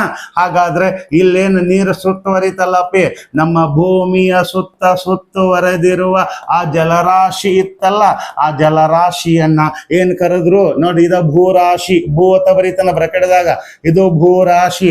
ಇದೇನಪ್ಪ, ಜಲರಾಶಿ. ಇದಕ್ಕ ಪ್ಯಾಂಥಲಸ್ ಅಂತ ಕರೆದ್ರು. ಏನ್ ಕರೆದ್ರು? ಪ್ಯಾಂಥಲಸ್ ಅಂತ ಕರೆದ್ರು. ನೆನ್ಪಿಟ್ಕೊಂಡ್ಬಿಡ್ರಿ, ಪ್ಯಾಂಥಲಸ್ ಇದು ಜಲರಾಶಿ, ಇದು ಜಲರಾಶಿ. ಗೊತ್ತಾಯ್ತಲ್ವಾ? ಹಾಗಾದರೆ 460 ಕೋಟಿ ವರ್ಷಗಳ ಹಿಂದೆ ಅಥವಾ 4.6 ಬಿಲಿಯನ್ ವರ್ಷಗಳ ಹಿಂದೆ ನಮ್ಮ ಭೂಮಿ ಹುಟ್ಟಿದಾಗ ಆ ಭೂಮಿಯ ವ್ಯವಸ್ಥೆ ಹೇಗಿತ್ತು? ಆವತ್ತು ಇವತ್ತಿನ ಹಾಗೆ ಯಾವುದೇ ರೀತಿಯ ಬೇರೆ ಬೇರೆ ಖಂಡಗಳಿರಲಿಲ್ಲ. ಒಂದೇ ಒಂದು ಅಖಂಡವಾದ ಭೂಖಂಡವಾಗಿತ್ತು. ಅದನ್ನು ಪ್ಯಾಂಜಿಯಾ ಅಂತ ಕರೆದಿದ್ವಿ. ಆ ಪ್ಯಾಂಜಿಯಾ ಎಂಬ ಭೂಖಂಡ ಬೆಂಕಿಯ ಉಂಡೆಯಾಗಿತ್ತು. ಬೆಂಕಿಯ ಉಂಡೆಯಾಗಿದ್ದ ನಮ್ಮ ಭೂಮಿಯ ಮೇಲೆ 10,000 ವರ್ಷಗಳ ಕಾಲ ನಿರಂತರವಾದ ಧೋ ಧೋ ಧೋ ಅಂತ ಆಮ್ಲ ಮಳೆ ಬೀಳುತ್ತೆ. ಆಮ್ಲ ಮಳೆ ಬಿದ್ದ ರಭಸದ ಹೊಡೆತಕ್ಕೆ ಅಪಾರ ಪ್ರಮಾಣದ ನೀರು ಭೂಗರ್ಭದ ಒಳಗೋಯ್ತು. ಉಳಿದ ನೀರು ಭೂಮಿಯ ಹೊರಭಾಗದಲ್ಲಿ ಸಂಗ್ರಹವಾಯಿತು. ಆ ಹೊರಭಾಗದಲ್ಲಿ ಸಂಗ್ರಹವಾದ ಜಲರಾಶಿಯನ್ನೇ ನಾವು ಏನಂತ ಕರೆದ್ವಿ? ಪ್ಯಾಂಥಲಸ್ ಅಂತ ಒಂದು ಜಲರಾಶಿಗೆ ಹೆಸರಿಟ್ಟು ಬಿಟ್ವಿ. ಹಾಗಾದ್ರೆ ಇದು ಪ್ಯಾಂಜಿಯಾ ಅಂತಾಯ್ತು. ಇದು 460 ಕೋಟಿ ವರ್ಷಗಳ ಹಿಂದೆ. ಇವತ್ತು ನಾವು ನೀವೆಲ್ಲರೂ ಕೊಳವೆ ಬಾವಿ ಅಥವಾ ನೀರಿನ ಬಾವಿಗಳನ್ನು, ಏನು ಭೂಮಿಯಿಂದ ನೀರನ್ನು ಎತ್ತೋಗೋಸ್ಕರ ಬಾವಿಗಳನ್ನ, ಕೊಳವೆ ಬಾವಿಗಳನ್ನ ತೆಗಿತಿದೀವಲ್ಲ, ಆ ಭೂಗರ್ಭದಲ್ಲಿರುವ ನೀರು ಎಲ್ಲಿಂದಂದ್ರಿ ನೀವು? ಕೋಟ್ಯಾಂತರ ವರ್ಷಗಳ ಹಿಂದೆ ಆಮ್ಲ ಮಳೆ ಉಂಟಾದಾಗ ಆ ನೀರು ಭೂಗರ್ಭದ ಒಳಗೆ ಹೋಗಿದೆ. ಅದನ್ನು ಇವತ್ತು ಮಾನವ ತನ್ನ ಕೃತಕ ತಂತ್ರಜ್ಞಾನವನ್ನ ಬಳಸಿ ಭೂಗರ್ಭದಲ್ಲಿರುವ ನೀರನ್ನು ಅಗೆದು ತನ್ನ ವೈಯಕ್ತಿಕವಾದ ಕೃಷಿ ಚಟುವಟಿಕೆಗೆ, ಮನರಂಜನೆಗೆ, ವಿದ್ಯುತ್ಗೆ ಮತ್ತಿತರ ಕಾರ್ಯಚಟುವಟಿಕೆಗಳಿಗೆ ಉಪಯೋಗಿಸ್ಕೊಳ್ತಾ ಇದ್ದಾನೆ ಸ್ನೇಹಿತರೆ. ತಿಳಿತಲ್ವಾ? ಎಸ್. ಹಾಗಾದ್ರೆ 460 ಕೋಟಿ ವರ್ಷಗಳ ಹಿಂದೆ ಭೂಮಿಯ ವ್ಯವಸ್ಥೆ ಹೀಗಾಯ್ತು. ಈಗ ಇದೇ ಆಲ್ಫ್ರೆಡ್ ವ್ಯಾಗ್ನರ್ ಅವರು ಮುಂದೆ ಏನು ಮಾಡಿದ್ರಪ್ಪ ಅಂದ್ರ, ಇದು 460 ಕೋಟಿ ವರ್ಷಗಳ ಹಿಂದಿನ ಕತೆ ಹೇಳಿ ಭೂಮಿ ಹುಟ್ಟಿದ 210 ಕೋಟಿ ವರ್ಷಗಳ ನಂತರದ ಭೂಮಿ ಹೇಗ್ ಬದಲಾವಣೆ ಆಯ್ತು ಅನ್ನೋದು ಸಹ ಹೇಳಿದ್ದಾರೆ. ಈ ಚಿತ್ರ ನೆನಪಿಟ್ಕೊಳ್ಳಿ. ಇದಾದ ಬಳಿಕ ಮುಂದೆ ಮತ್ತೊಂದು ಚಿತ್ರವನ್ನ ತೋರಿಸ್ತೀನಿ, ಇದರ ಮುಂದಿನ ಹಂತ ಏನಾಯ್ತು ಅಂತ. ಹೌದಾ? ಎಸ್. ಹಾಗಾದ್ರೆ ಅಲ್ಲಿ ಏನಾಯ್ತು ಅನ್ನೋದು ಫಸ್ಟ್ ಇಲ್ಲೊಂದು ಸ್ಮಾಲ್ ಹೆಡ್ಲೈನ್ ಹಾಕಿ ನಿಮಗೆ ಹೇಳಿಬಿಡ್ತೀನಿ. ನಾನು ಸ್ಮಾಲ್ ಹೆಡ್ಲೈನ್ ಹಾಕಿ ಹೇಳಿಬಿಡ್ತೀನಿ. ಹಾಗಾದ್ರೆ ನೋಡ್ರಿ, ಇಲ್ಲಿ ಭೂಮಿ ಹುಟ್ಟಿದ, ಆಯ್ತಾ? ಒಂದು ಶಾರ್ಟ್ ಆಗಿ ಒಂದು ಹೆಡ್ಲೈನ್ ಬರೀತೀನಿ. ಭೂಮಿ ಹುಟ್ಟಿದ, ನೀವು ಬರೀತಾ ಹೋಗಿರ್ಬೇಕಾದ್ರ ಭೂಮಿ ಹುಟ್ಟಿದ, ಎಸ್, ಭೂಮಿ ಹುಟ್ಟಿದ 250, 210 ಅಲ್ಲ, 250 ಕೋಟಿ, 250 ಕೋಟಿ ವರ್ಷಗಳ ನಂತರ, ಕೋಟಿ ವರ್ಷಗಳ ನಂತರ, ವರ್ಷಗಳ 250 ಕೋಟಿ ವರ್ಷಗಳ ನಂತರ ಭೂಮಿಯ ವ್ಯವಸ್ಥೆ ಅಥವಾ ಭೂ ವ್ಯವಸ್ಥೆ, ಶಾರ್ಟ್ ಆಗಿ ಬರೀತಾನ, ಭೂ ವ್ಯವಸ್ಥೆ, ಶಾರ್ಟ್ ಆಗಿ ಬರೀತಾನ, ಭೂ ವ್ಯವಸ್ಥೆ ಆಯ್ತಾ? ಹಾಗಾದ್ರೆ ಅಲ್ಲಿ ಏನು ಬದಲಾವಣೆ ಆಯ್ತು? ಹೌದಲ್ವಾ ಸ್ನೇಹಿತರೆ? ಏನು ಬದಲಾವಣೆ ಆಯ್ತು ಅಂತಂದ್ರ, ನಮ್ಮ ಭೂಮಿ ಇದ್ದಿದ್ದು ಈ ತರ ಅಖಂಡವಾದ ಒಂದು ಭೂಭಾಗ ಇತ್ತ. ಅಖಂಡವಾದ ಭೂಭಾಗವನ್ನು ನೀವು ಏನಂತ ಕರೆದಿದ್ರಪ್ಪಿ? ಎಸ್, ಅಖಂಡವಾದ ಭೂಭಾಗವನ್ನ ಪ್ಯಾಂಜಿಯಾ ಅಂತ ಕರೆದಿದ್ರಿಲ್ಲ. ಆ ನೀರಿನ ಜಲರಾಶಿ ಪ್ಯಾಂಥಲಸ್ ಅಂತ ಕರೆದಿದ್ರಲ್ಲ. ಹಾಗಾದ್ರೆ ಅಖಂಡವಾದ ಭೂಭಾಗವಾದ ಪ್ಯಾಂಜಿಯಾ ಅಂತ ಇತ್ತಲ್ಲ, ಅದರ ಮಧ್ಯಭಾಗದಲ್ಲಿ ಈ ತರ ಭೂಮಿಯ ಮೇಲ್ಮೈ ಭಾಗದಲ್ಲಿ ಹಿಂಗ ಬಿರುಕು ಬಿಡುತ್ತೆ. ಹಿಂಗ ಬಿರುಕು ಬಿಟ್ಟಾಗ ಭೂಗರ್ಭದ ಒಳಗಲ್ಲ, ಭೂಮಿಯ ಮೇಲ್ಮೈ ಭಾಗದಲ್ಲಿ ಮಾತ್ರ, ಹಿಂಗ ಮಾತ್ರ ಹೊರಭಾಗದಲ್ಲಿ ಅದು ಹಿಂಗ ಬಿರುಕು ಬಿಡುತ್ತೆ. ಬಿರುಕು ಬಿಟ್ಟಾಗ ಒಂದು ಉತ್ತರ ಗೋಳಕ್ಕೆ ಚಲಿಸುತ್ತದೆ, ಇನ್ನೊಂದು ದಕ್ಷಿಣ ಗೋಳಕ್ಕೆ ಚಲಿಸುತ್ತಾ ಹೋಯಿತು. ಹಾಗಾದ್ರೆ ಈ ಅಖಂಡವಾದ ಭೂಭಾಗ ಒಂದು ಉತ್ತರ ಗೋಳಕ್ಕೆ ಹೋಯ್ತಾ, ಇನ್ನೊಂದು ದಕ್ಷಿಣ ಗೋಳಕ್ಕೆ ಹೋಯ್ತಾ. ಕಂಪ್ಲೀಟ್ ಹಿಂಗ ಡಿವೈಡ್ ಆಗಲಿಲ್ಲ, ಬರೀ ಮೇಲಿನ ಭಾಗ ಮಾತ್ರ ಹಿಂಗ ಡಿವೈಡ್ ಆಯ್ತು. ಇನ್ನು ಭೂಗರ್ಭದ ಒಳಗ ಅದು ಕಂಪ್ಲೀಟ್ ಅಂಟ್ಕೊಂಡೇ ಇದೆ ಇವಾಗಲೂ ಸಹ, ಬರೀ ಮೇಲಿನ ಭಾಗ ಮಾತ್ರ ಹಿಂಗ್ ಬಿರುಕು ಬಿಡಿತು. ಹಾಗಾದ್ರೆ ಇದು ಏನೋ ಒಂದು ಉತ್ತರಕ್ಕೆ ಚಲಿಸ್ತಲ್ಲ, ಈ ಉತ್ತರಕ್ಕೆ ಚಲಿಸಿದ್ದನ್ನ ನಾವು ಏನಂತ ಕರೆದ್ರಪ್ಪ ಅಂತಂದ್ರ, ಅವರು ಆ ಉತ್ತರಕ್ಕೆ ಚಲಿಸಿರುವಂತಹ ಪ್ರಮುಖವಾದ ಅದನ್ನು ಏನಂತ ಕರೆದ್ರಪ್ಪ ಅಂತಂದ್ರ ಲಾರೇಶಿಯಾ ಅಂತ ಕರೆದ್ರು. ಏನ್ ಕರೆದ್ರು? ಲಾರೇಶಿಯಾ ಅಂತ ಕರೆದ್ರು, ಅಥವಾ ಯುರೇಶಿಯಾ ಅಂತ ಕರೆದ್ರು. ಲಾರೇಶಿಯಾ ಅಥವಾ ಯುರೇಶಿಯಾ ಅಂತ ಕರೆದ್ರು. ನೆನ್ಪಿಟ್ಕೊಂಡ್ ಬಿಡ್ರಿ, ಲಾರೇಶಿಯಾ ಅಥವಾ ಯುರೇಶಿಯಾ ಅಂತ ಕರೆದ್ರು. ಏನು ಆ ಒಂದು ಉತ್ತರ ಗೋಳಕ್ಕೆ ಹೋಗಿದ್ದು ಲಾರೇಶಿಯಾ ಅಥವಾ ಯುರೇಶಿಯಾ ಆಯ್ತು. ದಕ್ಷಿಣ ಗೋಳಕ್ಕೆ ಹೋಯ್ತಲ್ಲ, ಅದನ್ನೇನ್ ಕರೆದ್ರು? ಗೋಂಡ್ವಾನ ಅಂತ ಕರೆದ್ರು. ಇಲ್ಲಿ ದಕ್ಷಿಣಕ್ಕೆ ಬಂತಲ್ಲ ಅಪ್ಪಿ, ಇದನ್ನೇನ್ ಕರೆದ್ರು? ಗೋಂಡ್ವಾನ ಅಂತ ಕರೆದ್ರು. ನೆನ್ಪಿಟ್ಕೊಂಡ್ ಬಿಡ್ರಿ. ಯಸ್, ಗೋಂಡ್ವಾನ ಅಂತ ಕರೆದ್ರು. ತಿಳಿತಲ್ವಾ? ಗೋಂಡ್ವಾನ ಅಂತ ಕರೆದ್ರು. ಹಾಗಾದರೆ ಅಪಿ ಇಲ್ಲಿ ಲಾರೇಶಿಯಾ ಅಥವಾ ಯುರೇಶಿಯಾ ಉತ್ತರ ಗೋಳಕ್ಕೆ ಹೋಗಿದ್ದು ಭೂಭಾಗಕ್ಕ, ದಕ್ಷಿಣ ಗೋಳಕ್ಕ ಗೋಂಡ್ವಾನ ಅಂತ ಕರೆದ್ರು. ಇಲ್ಲೇನು ಲಾರೇಶಿಯಾ ಐತಲ್ಲ, ಇದು ಮುಂದೇನಾಯ್ತು? 3 ಖಂಡಗಳಾಗಿ ಡಿವೈಡ್ ಆಯ್ತು. ಇದರಿಂದ ಒಟ್ಟು 3 ಖಂಡಗಳು ರಚನೆಯಾದ್ರು. ಏನು ಹಿಂಗೊಂದು ಲಾರೇಶಿಯಾ ಅಂತ ಹೋಗಿತ್ತಲ್ಲ, ಅಥವಾ ಯುರೇಶಿಯಾ ಅಂತ ಕರೆದಿದ್ರಲ್ಲ, ಆ ತರ ಯುರೇಶಿಯಾ ಅಥವಾ ಲಾರೇಶಿಯಾ ಎಂಬ ಪ್ರತ್ಯೇಕ ಭೂಭಾಗವಾದ ಮುಂದಿನ 70 ಕೋಟಿ ವರ್ಷಗಳ ನಂತರ ಲಾರೇಶಿಯಾ ಅಥವಾ ಯುರೇಶಿಯಾ ಎನ್ನುವ ಭೂಭಾಗ 3 ತುಣುಕುಗಳಾಗಿ ಡಿವೈಡ್ ಆಗುತ್ತದೆ.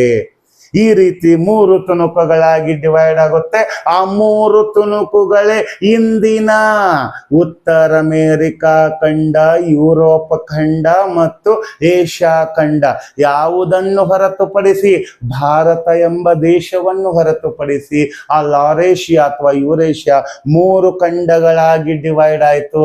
ಹಾಗಾದ್ರೆ ಆ 3 ಖಂಡಗಳು ಯಾವುವು ಅಂತೇಳಿ ಒಂದೊಂದ ನೋಡ್ತಾ ಹೋದಾಗ, ಒಂದು ಉತ್ತರ ಅಮೇರಿಕಾ ಖಂಡ, 2 ಯಾವುದಪ್ಪ ಅಂತ ನೋಡ್ತಾ ಹೋದಾಗ ಇನ್ನೊಂದು ಯುರೋಪ್ ಖಂಡ, ಯುರೋಪ್ ಖಂಡ, 3ನೇದು ಯಾವುದು ಅಂತ ನೋಡ್ತಾ ಹೋದಾಗ 3 ಏಷಿಯಾ ಖಂಡ.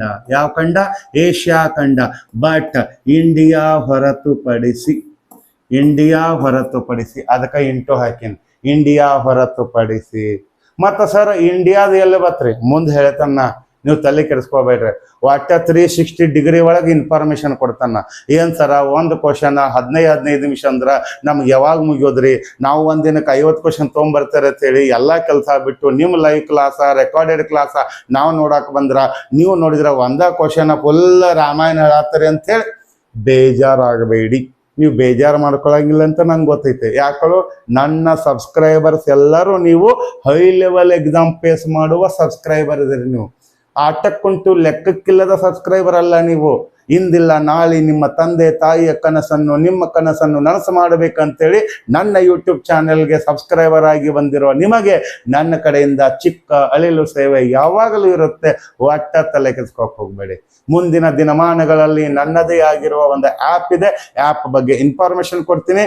ಕೆಲವೇ ದಿನಗಳಲ್ಲಿ ಅಲ್ಲಿ ಥಿಯರಿ ಕ್ಲಾಸ್ ಒಟ್ಟ ಫುಲ್ ಗಿಂಡಿ ಕನಲ್ ಅನಿಸ್ತಾನ.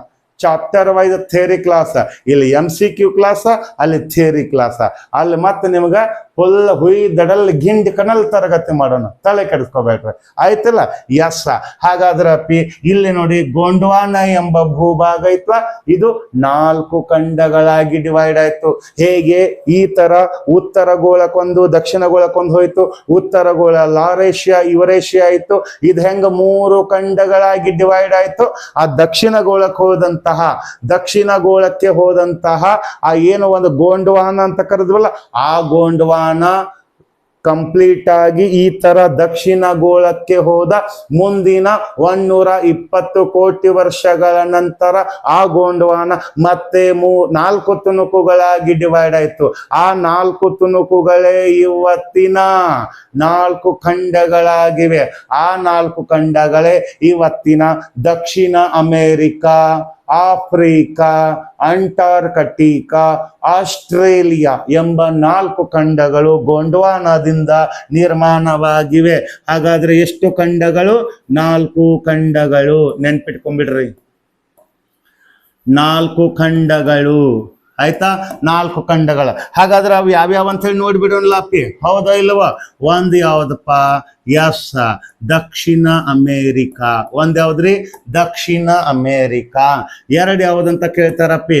ಎರಡನೇದು ಆಫ್ರಿಕಾ. ಎಸ್, ಎರಡನೇದು ಆಫ್ರಿಕಾ. ಓಕೆ, ಮೂರನೇದು ಅಂಟಾರ್ಕಟಿಕಾ. 4ನೇದು ಯಾವುದು ಅಂತ ಕೇಳ್ತಾರೆ? ಅದುವೇ ಆಸ್ಟ್ರೇಲಿಯಾ. ಯಾವುದು? ಆಸ್ಟ್ರೇಲಿಯಾ. ಹಾಗಾದ್ರೆ ನಮ್ಮ ಭಾರತ ಯಾವ ಒಂದು ಖಂಡದಲ್ಲಿತ್ತು ಮೊದಲು? ಇಲ್ಲಿ ಭಾರತವನ್ನು ಹೊರತುಪಡಿಸಿ ಅಂತ ಹೇಳಿದಿರಿ ಈರಣ್ಣ ಸರ್. ಹಾಗಾದ್ರೆ ಭಾರತ ಇಲ್ಲೂ ಇಲ್ಲ ಅಂದ್ರೆ ಇಲ್ಲೆಲ್ಲಾದ್ರೂ ಇತ್ತ ಅಥವಾ ಅದು ಇರ್ಲೇ ಇಲ್ವಾ? ಹೊಸದಾಗಿ ರಚನೆಯಾಗಿದೆಯಾ? ಮತ್ತೆ ಏಷ್ಯಾಕ್ಕೆ ಹೆಂಗ್ ಬಂತ್ರಿ? ಹಿಂಗ ಹಲವು ಪ್ರಶ್ನೆಗಳು ಉದ್ಭವವಾಗುತ್ತವೆ ನಿಮ್ಮಲ್ಲಿ. ಡೋಂಟ್ ವರಿ, ನಾನು ಇರುವುದೇ ನಿಮಗಾಗಿ. ಹೇಳೇ ಬಿಡುತ್ತಾನೆ, ನಮ್ಮ ಇಂಡಿಯಾ ಈ ಆಫ್ರಿಕಾದ ಜೊತೆಗೆ ನಂಟು ಹೊಂದಿತ್ತು. ಗೊತ್ತೈತಲ್ವಾ? ಹಾಗಾದ್ರೆ ಸ್ನೇಹಿತರೆ, ಇದಿಷ್ಟು ನಿಮಗೆ ಆ ಡ್ರಿಫ್ಟ್ ಥಿಯರಿಯ ಸಿದ್ಧಾಂತದ ಒಂದು ಪ್ರಮುಖವಾದ ಪರಿಚಯ ಮಾಡಿಕೊಟ್ಟಿದ್ದೀನಿ. ಇವತ್ತು ನಾವು ನೋಡುತ್ತಿರುವ ಜಗತ್ತಿನ 7 ಖಂಡಗಳು ಈ ರೀತಿ ಉಗಮ ಆದವು. ಹಾಗಾದ್ರೆ ಭಾರತ ಮೊದಲು ಎಲ್ಲಿತ್ತು, ಈಗ ಎಲ್ಲಿ ಹೋಗಿದೆ ಅಂತ ಈಗ ಮತ್ತೊಂದು ಮ್ಯಾಪ್ ಹಾಕಿ ನಿಮಗೆ ಮನವರಿಕೆ ಮಾಡಿ ಪರಿಚಯ ಮಾಡಿಕೊಡ್ತೀನಿ. ಒಟ್ಟ ತಲೆ ಕೆಡಿಸ್ಕೊಳಕ ಹೋಗಬೇಡ್ರಿ. ತಿಳಿತಲ್ವಾ? ಎಸ್. ಹಾಗಾದ್ರೆ ಇದನ್ನ ಒಂಚೂರು ಏನ್ ಮಾಡೋಣ, ಈಗ ಅಳಿಸೋಣ ಈಗ, ಹೌದಾ ಇಲ್ವಾ? ಎಸ್. ಹಾಗಾದ್ರೆ ಅಪ್ಪಿ ಇವತ್ತಿನ ನಮ್ಮ ಪ್ರಪಂಚ 7 ಖಂಡಗಳನ್ನ ಹೊಂದಿದಂತ ನಿಮಗೆ ಗೊತ್ತಿರುವ ಈ ಸನ್ನಿವೇಶದಲ್ಲಿ ಒಂದು ಪ್ರಪಂಚದ ಭೂಪಟ ತೆಗೆದ ಬಿಡೋಣ. ಪ್ರಪಂಚದ ಭೂಪಟ. ಎಸ್, ಪ್ರಪಂಚದ ಭೂಪಟ ಇದು, ಹೌದಾ? 7 ಖಂಡಗಳ ಚಿತ್ರವನ್ನ ತೆಗೆದು ಬಿಡೋಣ ಈಗ, ಆಯ್ತಲ್ಲ? 7 ಖಂಡಗಳ ಚಿತ್ರ ತೆಗೆಯೋಣ, ಬೇಡ ತೆಗೆಯೋಣಲ್ಲ? ಎಸ್. ಹಾಗಾದ್ರೆ ನೋಡ್ರಿ, 7 ಖಂಡಗಳ ಚಿತ್ರ.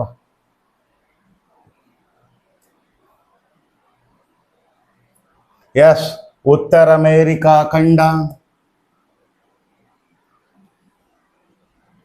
ದಕ್ಷಿಣ ಅಮೇರಿಕಾ ಖಂಡ, ಎಸ್. ನೆಕ್ಸ್ಟ್ ಆಫ್ರಿಕಾ ಖಂಡ. ನೋಡ್ರಿ, ಇದ್ಯಾವ್ದಿದು? ಆಫ್ರಿಕಾ ಖಂಡ.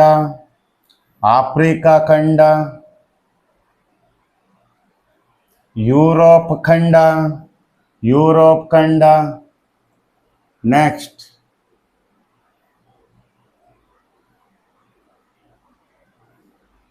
ಎಸ್, ಏಷ್ಯಾ ಖಂಡ, ಅಂಟಾರ್ಕಟಿಕಾ ಖಂಡ,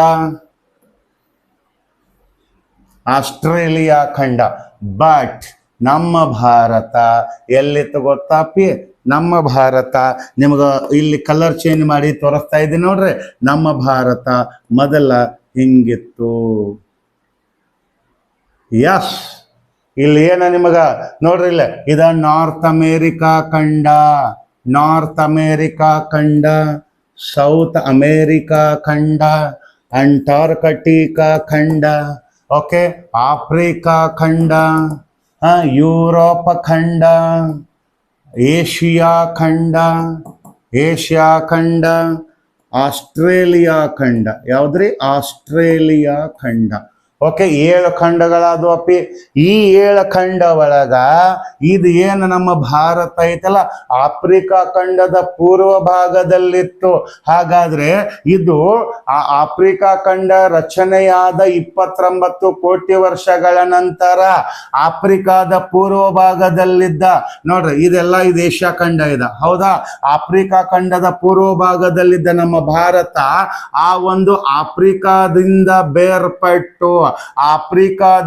ಬೇರ್ಪಟ್ಟು ಅದು ಏನಾಯ್ತಪ್ಪ ಅಂದ್ರೆ ಈ ಡೈರೆಕ್ಷನ್ ಹೋಯ್ತು, ಗೊತ್ತಾಯ್ತಲ್ಲ? ಈ ಡೈರೆಕ್ಷನ್ ಹೋಯ್ತು.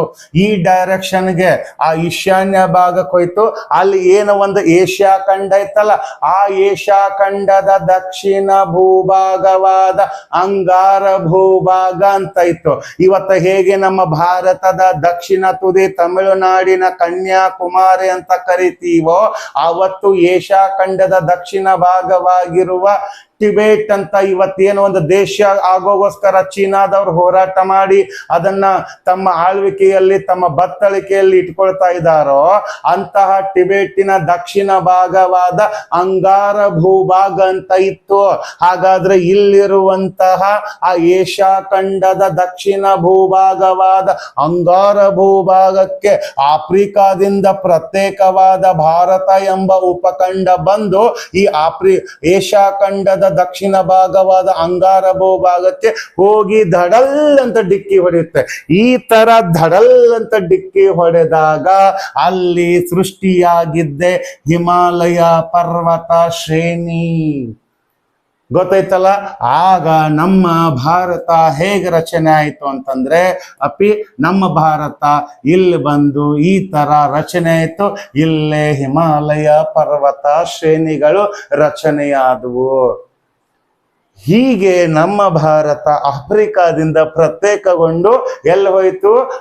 ಏಷ್ಯಾ ಖಂಡದ ದಕ್ಷಿಣ ಭಾಗಕ್ಕೆ ಹೋಯ್ತು. ಇಲ್ಲೇ ಹಿಮಾಲಯ ಪರ್ವತ ಶ್ರೇಣಿ ರಚನೆ ಆಯಿತು. ಈ ಹಿಮಾಲಯ ಪರ್ವತ ಶ್ರೇಣಿಯ ವಿವಿಧ ಮಡಿಕೆ ಪರ್ವತ ಶ್ರೇಣಿಗಳಾದ ಹಲವಾರು ಬೆಟ್ಟ, ಗುಡ್ಡ, ಕಂದರ, ಕಣಿವೆ, ಗಿರಿಧಾಮ, ತಗ್ಗು, ಎಲ್ಲಾ ರೀತಿಯ ಅಲ್ಲಿ ದೊಡ್ಡ ಭೂಸ್ವರೂಪವೇ ಸೃಷ್ಟಿ ಆಯಿತು. ಅದರ ರೋಚಕ ಕತೆ ಮುಂದೆ ಮತ್ತೆ ಯಾವತ್ತಾದ್ರೂ ನಿಮಗೆ ಹೇಳ್ತೀನಿ ಸ್ನೇಹಿತರೆ. ಇದು ಸ್ನೇಹಿತರೆ ನಮ್ಮ ಆಲ್ಫ್ರೆಡ್ ವೆಗ್ನಾರ್ ಅವರ ಭೂಖಂಡಗಳ ಅಲೆಗಳ ಸಿದ್ಧಾಂತದ ಪಿತಾಮಹ ಅಂತ ಆಲ್ಫ್ರೆಡ್ ವೆಗ್ನಾರ್ ಅವರನ್ನು ಏನ್ ಕರೀತಾರಲ್ಲ, ಅವರು ಜಗತ್ತಿಗೆ ಭೂಮಿಯ ಭೂಸ್ವರೂಪದ ಬದಲಾವಣೆಯ ಕುರಿತು ಹೇಗಿದು ಬದಲಾವಣೆ ಆಯಿತು ಅಂತೇಳಿ ಅವರು ಜಗತ್ತಿಗೆ ಕೊಟ್ಟಂತಹ ಒಂದು ವಿವರಣೆ ಇದಾಗಿದೆ. ಇಷ್ಟು ತಿಳ್ಕೋಬೇಕು. ಇನ್ನೂ ಹೆಚ್ಚಿನ ಮಾಹಿತಿ ಇದಕ್ಕೆ ಸಂಬಂಧಪಟ್ಟಿದೆ. ಮುಂದೆ ಮತ್ತೆ ಬೇರೆ ಬೇರೆ ಕ್ವಶನ್ ಬಂದಾಗ ಅದನ್ನ ಮತ್ತೆ ನೋಡೋಣ, ತಲೆ ಕೆಲ್ಸ್ಕೊಕ್ ಹೋಗ್ಬೇಡ್ರಿ. ಎಸ್, ಹಾಗಾದ್ರೆ ಅಪ್ಪಿ ಈಗ ನಾವೇನು ಮಾಡೋಣ, ಮುಂದಿನ ಮತ್ತೊಂದು ಪ್ರಶ್ನೆಗೆ ಹೋಗೇ ಬಿಡೋಣ. ಇವತ್ತು ಒಂದು ಪ್ರಶ್ನೆ ಮುಗಿಯುತ್ತ, ಈಗ ನಾವು ನೇರವಾಗಿ 2ನೇ ಪ್ರಶ್ನೆಗೆ ಹೋಗೋಣ. ಓಕೆ, ನೇರವಾಗಿ ಏನ್ ಮಾಡೋಣ, 2ನೇ ಪ್ರಶ್ನೆಗೆ ಹೋಗೋಣ. ಎಸ್, ನೋಡ್ರಪ್ಪ, 2ನೇ ಪ್ರಶ್ನೆಗೆ ಏನಿದೆ ಅಂತ ಆನ್ಸರ್ ನೀವ ಹೇಳ್ಬೇಕು. ಪಟ್ಟ ನಾನು ಒಂದು ಬಾರಿ ನಿಮಗೆ ಹೇಳ್ತೇನೆ, ಆಯ್ತಲ್ವಾ? ಒಂದು ಬಾರಿ ನಿಮಗೆ ಹೇಳ್ತಾನ. ಎಸ್, ನೋಡಿ ಏನಿದೆ, ಭೂವಲಯದಲ್ಲಿ ಇರುವ ಮುಖ್ಯ ಫಲಕಗಳ ಸಂಖ್ಯೆಯು ಅಂತ ಕೇಳಾರ. ಮುಖ್ಯ ಫಲಕಗಳ ಸಂಖ್ಯೆಯು ಎಷ್ಟು ಅಂತ ಕೇಳಾರ.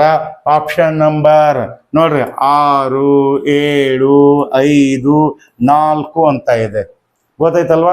ಭೂವಲಯದಲ್ಲಿರುವ ಭೂಫಲಕಗಳ ಸಂಖ್ಯೆ, ಮುಖ್ಯ ಫಲಕಗಳ ಸಂಖ್ಯೆ ಕೇಳ್ಯಾರವ್ರ. ನೋಡೋಣ, ಆನ್ಸರ್ ಮಾಡ್ರೆ. ಹಾಗಿದ್ರೆ ಪಟ್ಟ ಆನ್ಸರ್ ಮಾಡ್ಬೇಕು, ಆಯ್ತಲ್ಲ? ಎಲ್ಲರೂ ಕಮೆಂಟ್ ಬಾಕ್ಸ್ ಅನ್ನ ಗಮನಿಸತನ ನಾನು. Yes, very good. ಒಬ್ಬೊಬ್ರು 5 ಅನ್ನತ್ತರಿ, ಒಬ್ಬೊಬ್ರು 6 ಅನ್ನತ್ತರಿ, ಒಬ್ಬೊಬ್ರು 7 ಅಂತ ಇದ್ದೀರಿ. ಎಸ್, ಒಬ್ಬೊಬ್ರು ಆಪ್ಷನ್ ನಂಬರ್ 4 ಅಂತ ಇದ್ದೀರಿ. ನೀವೇನು ಆನ್ಸರ್ ಹಾಕಬೇಕು ಹಾಕ್ರಿ. ಆಮೇಲೆ ನಾ ಏನ್ ಮಾಡ್ತೇನೆ, ಕರೆಕ್ಟ್ ಆನ್ಸರ್ ಯಾವ್ದಂತ ಹೇಳಿ ನಿಮಗ ವಿವರಣೆ ಕೊಟ್ಟ ಮಾಹಿತಿ ಕೊಡ್ತಾನೆ. ತರಗತಿ ಇಷ್ಟ ಆಗದೈತಿಲ್ಲಪ್ಪಿ? ಮತ್ತ ಒಂದು ಲೈಕ್ ಹೊಡಿರಪ್ಪ ಪ್ಲೀಸ್, ಲೈಕ್ ಹೊಡಿರಿ, ಮತ್ ಕಮೆಂಟು ಹಾಕ್ರಿ. ಮತ್ತ ಕ್ಲಾಸ್ ಇಷ್ಟ ಆಗ್ತಾ ಇದ್ರೆ, ಸರ ನಿಮ್ಮ ಕ್ಲಾಸ್ ವರ್ಸ್ಟ್ ಐತ್ರಿ, ಲೈಫ್ದಾಗ ನಿಮ್ಮ ಕ್ಲಾಸ ಕೇಳಬಾರ್ದು, ಆ ತರ ವರ್ಸ್ಟ್ ಮಾಡತ್ತೀರಿ ಅತ್ತ ನಿಮ್ಮ ಮನಸ್ಸಿಗಿತ್ತಂದ್ರ ಅದನ್ನರೇ ಹಾಕ್ರಿ, ಆಯ್ತಲ್ಲ? ಮುಕ್ತ ಅವಕಾಶವಿದೆ, ಏನ್ ಬೇಕಾದ್ರೂ ಹಾಕ್ಬೋದು ಕಮೆಂಟ್ ಬಾಕ್ಸ್ ಅಲ್ಲಿ, ಆಯ್ತಲ್ವಾ? Yes, okay. ಹಾಗಾದ್ರೆ ಅಪ್ಪಿ ಈಗ ನಾವೇನು ಮಾಡೋಣ, ಭೂವಲಯಗಳಲ್ಲಿ ಭೂವಲಯದಲ್ಲಿ ಏನು ಇರುವ ಮುಖ್ಯ ಫಲಕಗಳ ಸಂಖ್ಯೆಯು ಅಂತ ಕೇಳೋಣ 6 7 5 4 ಅಂತ ಕೊಡ್ತಾನೆ. ಹಾಗಾದ್ರೆ ಫಸ್ಟ್ ಆಫ್ ಆಲ್ ನಾವಿಲ್ಲಿ ಆ ಭೂವಲಯದ ಒಂದು ಚಿತ್ರ ತೆಗೆದ ನಿಮಗೆ ಮಾಹಿತಿ ಕೊಡ್ತೀನಿ ನೋಡ್ರಿ. ಅಪ್ಪಿ ಇದೊಂದು ಪ್ರಪಂಚದ ಭೂಮಿಯ ಭೂ ಫಲಕ ಆಯ್ತಾ. ಇಲ್ಲಿ ನಾವೇನು ಮಾಡಿದವಪ್ಪ ಅಂದ್ರೆ ಮುಖ್ಯ ಫಲಕಗಳು ಅಂತಂದ್ರೆ ಈ ತರ ಮುಖ್ಯ ಫಲಕಗಳದಾವ. ಒಂದ್ ಸೆಕೆಂಡ್ ಇದನ್ನ ನಿಮ್ಗೆ ಕ್ಲಿಯರ್ ಆಗಿ ಕಾಣಿಸೋಂಗ ಒಂದು ಚಿತ್ರ ಹಾಕಿಬಿಡ್ತೀನಿ ಆಯ್ತಾ. ಇದನ್ನ ಅಳಿಸ್ಬಿಡ್ತೀನಿ ತಡಿ ನೋಡ್ರಿ. ಎಸ್, ಈ ತರ ಭೂಮಿಯ ಭೂಫಲಕ ಇದು ಹೌದಾ. ಒಂದ್ ಸೆಕೆಂಡ್ ಕಲರ್ ಚೇಂಜ್ ಮಾಡೋಣ. ಎಸ್, ಹಾಗಾದ್ರೆ ಅಪ್ಪಿ ಇದು ಒಂದಿದ ಆಯ್ತಾ. ಇದು ಒಂದು ತಿಳಿತಾ. ಎರಡನೇದು ನೋಡ್ರಿ, ಎರಡನೇದು ಎಸ್. ನೆಕ್ಸ್ಟ್ ಮೂರನೇದು ಇವಷ್ಟ ಭೂಫಲಕಗಳಂತ ಅನ್ನಬೇಡಿ, ಇವುಗಳಿಗೆ ಮತ್ತೆ ಎರಡೆರಡು ಫಲಕಗಳದಾವ ಗೊತ್ತೈತಲ್ಲ. ಟೋಟಲ್ ಗೊತ್ತಾಯ್ತಲ್ಲ, ಎರಡೆರಡು ಫಲಕ ಅದಾವು. ಅವು ಯಾವಂತ ನೋಡ್ತಾ ಹೋಗೋಣ. ಇದು ಭೂಮಿಯ ಮೇಲ್ಮೈ ಭಾಗ, ಅದರ ಕೆಳಗಡೆ ಇರೋದು ಕ್ರಸ್ಟ್ ಅಂತ ಕರಿತೀವಿ, ಅದರ ಕೆಳಗಡೆ ಇರುವುದು ಮ್ಯಾಂಟಲ್ ಅಂತ ಕರಿತೀವಿ, ಅದರ ಕೆಳಗಡೆ ಇರೋದು ಕೋರ್ ಅಂತ ಕರಿತೀವಿ. ಹಾಗಾದ್ರೆ ಭೂವಲಯಗಳಲ್ಲಿರುವ ಮುಖ್ಯ ಫಲಕಗಳ ಸಂಖ್ಯೆ ಎಷ್ಟು ಅಂತ ಕೇಳೋಣ. ಈ ತರ ನಾನು ನಿಮಗೆ ಹೇಳ್ತಾ ಹೋದ್ರ ಅದು ನಿಮಗೆ ಅರ್ಥ ಆಗಲ್ಲ. ನಾವು ಸ್ಪರ್ಧಾತ್ಮಕ ಪರೀಕ್ಷಾ ದೃಷ್ಟಿಯಿಂದ ಇದನ್ನ ಒಂಚೂರ ಸ್ಕ್ವೇರ್ ಬಾಕ್ಸ್ ಹಾಕೊಂಡ ನಿಮಗೆ ಮಾಹಿತಿ ಕೊಡೋ ಪ್ರಯತ್ನ ಮಾಡ್ತೀನಿ. ಒಂದು ಚೂರ ಎಲ್ಲರೂ ಈ ಒಂದು ಇನ್ನೊಂದು ತೆಗೆಯುವ ಮ್ಯಾಪ್ ಕಡೆ ಲಕ್ಷ್ಯ ಕೊಡ್ರಿ, ಅವಾಗ ಹೆಚ್ಚಿನ ಮಾಹಿತಿ ನಿಮಗ ಕೊಡ್ತಾನ. ಅಪ್ಪಿ ಫಸ್ಟ್ ಆಫ್ ಆಲ್ ನಾವೇನ್ ಮಾಡೋಣ, ಈ ತರ ಒಂದ ಭೂಮಿಯ ಭೂಫಲಕದ ಚಿತ್ರವನ್ನು ಹಾಕೊಳ್ಳೋಣ ಆಯ್ತಲ್ವಾ. ಚಿತ್ರವನ್ನು ಹಾಕೊಳ್ಳೋಣ ರೈಟಾ. ಹಾಗಾದ್ರೆ ಇಲ್ಲ ಐತ್ಲಾ, ಇದು ಭೂಮಿಯ ಮೇಲ್ಮೈ ಭಾಗ ಬರೆಯೋಣ, ಯಾಕಂದ್ರೆ ನಿಮ್ಗೆ ಗೊತ್ತಾಗ್ಬೇಕಲ್ಲ. ಭೂ ಮೇಲ್ಮೈ ಭಾಗ ಇದೇನಿದ ಭೂ ಮೇಲ್ಮೈ ಭಾಗ, ಭೂ ಮೇಲ್ಮೈ ಭಾಗ. ಹಾಗಾದ್ರೆ ಅಪ್ಪಿ ಈಗ ಫಸ್ಟ್ ಆಫ್ ಆಲ್ ಇಲ್ಲಿ 1 2 3 ಅದಲ್ರಿ. ಇದನ್ನ ಏನಂತ ಕರಿತೀವಪ್ಪ, ಅದು ಭಾಳ ಇಂಪಾರ್ಟೆಂಟ್. ಇದೇನು ಕರಿತೀವಿ ಅಂತ ಐತ್ಲಾ, ಇದು ಭಾಳ ಇಂಪಾರ್ಟೆಂಟ್. ಹಾಗಾದ್ರೆ ನಾವೀಗ ಇಲ್ಲಿ ಸ್ವಲ್ಪ ಏನ್ ಮಾಡೋಣಪ್ಪ ಅಂತಂದ್ರ ಕಲರ್ ಚೇಂಜ್ ಮಾಡ್ಕೊಳ್ಳೋಣ. ಇದಕ್ಕೇನು ಕರಿತೀವಿ, ಕ್ರಸ್ಟ್ ಅಂತ ಕರಿತವ. ಇದಕ್ಕೇನ್ ಕರಿತೀವಿ, ಕ್ರಸ್ಟ್ ಅಂತ ಕರಿತವ, ಕ್ರಸ್ಟ್ ಅಂತ ಕರಿತೀವಿ. ಅಥವಾ ತೊಗಟೆ ಅಂತ ಕರಿತವ, ಗೊತ್ತಾಯ್ತಲ್ವಾ. ಅಥವಾ ಏನಂತ ಕರಿತೀವಿ, ಲಿಥೋಸ್ಪಿಯರ್ ಅಂತ ಕರಿತೇವ. ಕ್ರಸ್ಟ್, ಭೂಕವಚ, ಹೊರಕವಚ, ತೊಗಟೆ, ಲಿಥೋಸ್ಪಿಯರ್ 5 ಹೆಸರುಗಳಿಂದ ಕರಿತವ. ಯಾವುದು, ಒಂದನೇದಕ್ಕ. ಎರಡನೇದ ಮ್ಯಾಂಟಲ್. ಓಕೆ. ಅಥವಾ ನೋಡ್ರಿ ಇದು ಕ್ರಸ್ಟ್ ಅಂತ ಐತಲ್ಲ, ಕ್ರಸ್ಟ್ ಇದಕ್ಕೆ ಶಿಲಾಗೋಳ ಅಂತಾನು ಕರಿತವ. ಇದು ನೋಡ್ರಿ ಮಿಶ್ರಗೋಳ ಅಥವಾ ಮ್ಯಾಂಟಲ್ ಅಂತ ಕರಿತವ. ಮ್ಯಾಂಟಲ್ ಅಂತ ಕರಿತಾವ, ಶಾರ್ಟ್ ಆಗಿ ಬರೆಯತ್ತ ಮ್ಯಾಂಟಲ್ ಅಂತ ಕರಿತಾವ. ಇದಕ್ಕ ಕೋರ್ ಅಂತ ಕರಿತಾವ. ಇದ ಕ್ರಸ್ಟ್, ಮ್ಯಾಂಟಲ್, ಕೋರ್. ಇದು ಐತ್ಲಾ ಶಿಲಾಗೋಳ, ಮಿಶ್ರಗೋಳ, ಕೇಂದ್ರಗೋಳ. ಓಕೆ, ಕೇಂದ್ರಗೋಳ, ಮಿಶ್ರಗೋಳ, ಶಿಲಾಗೋಳ ಅಂತ ಕರಿತಾವ. ಇವು 3 ಪ್ರಮುಖವಾದ ಒಂದು ಭೂಫಲಕ. ಇದರ ಜೊತೆಗೆ ಮತ್ತೆ ಎರಡೆರಡು ಬರ್ತಾವ. ಆ ಎರಡು ಯಾವ್ಯಾವ ಅಂತೇಳಿ ನಿಮಗೆ ಇಲ್ಲೇ ನಾನು ನಿಮ್ಗೆ ಮಾಹಿತಿ ಕೊಡ್ತಾ ಹೋಗ್ತೀನಿ. ಹಂಗ ಮ್ಯಾಪ್ ನೋಡ್ಕೋತ ಹೋಗ್ರಿ ನೀವು ಆಯ್ತಲ್ವಾ. ಇಲ್ಲ ಮ್ಯಾಪ್ ನೋಡ್ಕೋತ ಹೋಗ್ರಿ. ಎಸ್. ಹಾಗಾದ್ರೆ ಅಪ್ಪಿ ಇಲ್ಲಿ ಏನ್ ಮಾಡೋಣ, ಇನ್ನೊಂದು ಕಲರ್ ಚೇಂಜ್ ಮಾಡೋಣ. ಈಗ ನೋಡ್ರಿ ಅಪ್ಪಿ ಇಲ್ಲಿ ಏನೈತಲ್ಲ ನೋಡ್ರಿ, ಇದಕ್ಕ ನಾವು ಸಿಯಾಲ್ ಅಂತ ಕರಿತೇವೆ. ಏನ್ ಕರಿತೀವಿ, ಸಿಯಾಲ್ ಅಂತ ಕರಿತವ. ಇದಕ್ಕೇನ್ ಕರಿತೀವಿ, ಸೀಮಾ ಅಂತ ಕರಿತವ. ಇದಕ್ಕೇನ್ ಕರಿತೀವಿ, ಸೀಮಾ ಅಂತ ಕರಿತೀವಿ, ಸೀಮಾ. ಹಾಗಾದ್ರೆ ಅಪ್ಪಿ ಇಲ್ಲೊಂದು ಫಲಕ ಐತಲ್ಲ, ಮಿಶ್ರಗೋಳದಲ್ಲಿ ಒಂದು ಫಲಕ. ಈ ಒಂದು ಫಲಕ ನಾವೇನ್ ಕರಿತೀವಪ್ಪ ಅಂತಂದ್ರ ಅಪ್ಪರ್ ಮ್ಯಾಂಟಲ್ ಜೋನ್, UMZ ಅಂತ ಕರಿತೀವಿ.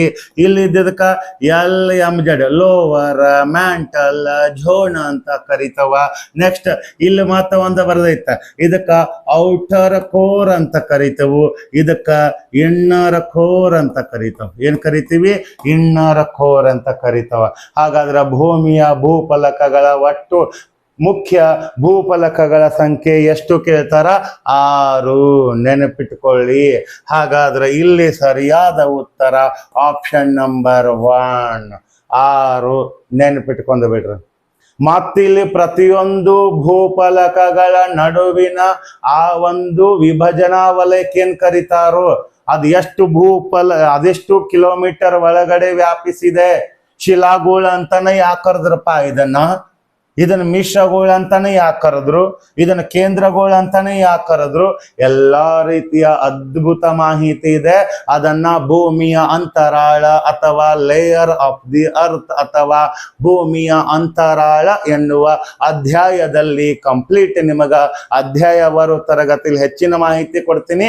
ಇದರ ಮೇಲೇನೆ ಏನು ಶಿಲಾಗೋಳ, ಮಿಶ್ರಗೋಳ, ಕೇಂದ್ರಗೋಳ ಅಂತ ಇದೆಯಲ್ಲ, ಇದರ ಮೇಲೇನೆ ಒಟ್ಟು ಕಂಪ್ಲೀಟ್ 28 ಪ್ರಶ್ನೆಗಳನ್ನ ಕೇಳಿದಾರೆ ಸುಮಾರು 10 ವರ್ಷದ ವಿವಿಧ ಸ್ಪರ್ಧಾತ್ಮಕ ಪರೀಕ್ಷೆಯಲ್ಲಿ. ಆ ಪ್ರಶ್ನೆಗಳನ್ನ ಹೆಕ್ಕಿ ತೆಗೆದುಕೊಂಡು ಬಂದಾಗ ಇನ್ನು ನಿಮಗೆ ಇದರ ಹೆಚ್ಚಿನ ಮಾಹಿತಿ ಕೊಡುವ ಪ್ರಯತ್ನ ಮಾಡ್ತೀನಿ. ತಿಳಿತಲ್ವಾ? ಆನ್ಸರ್ ಗೊತ್ತಾಯ್ತು ಯಾವುದು ಅಂತ ಅನ್ಕೊಂಡಿದ್ದೀನಿ. ಹೌದಲ್ವಾ? ಎಸ್. ಹಾಗಿದ್ರೆ ತಡ ಮಾಡದ ಸ್ನೇಹಿತರೆ ಏನ್ ಮಾಡೋಣ, ಮುಂದಿನ ಮತ್ತೊಂದು ಪ್ರಶ್ನೆಗೆ ಹೋಗೇ ಬಿಡೋಣ. ಆಯ್ತಾ? ಎಸ್. ನೋಡಿ, ಮುಂದಿನ ಮತ್ತೊಂದು ಪ್ರಶ್ನೆ ಈ ಕೆಳಗಿನ ನೋಡಿ ಓಕೆ, ಈ ಕೆಳಗಿನ ಯಾವ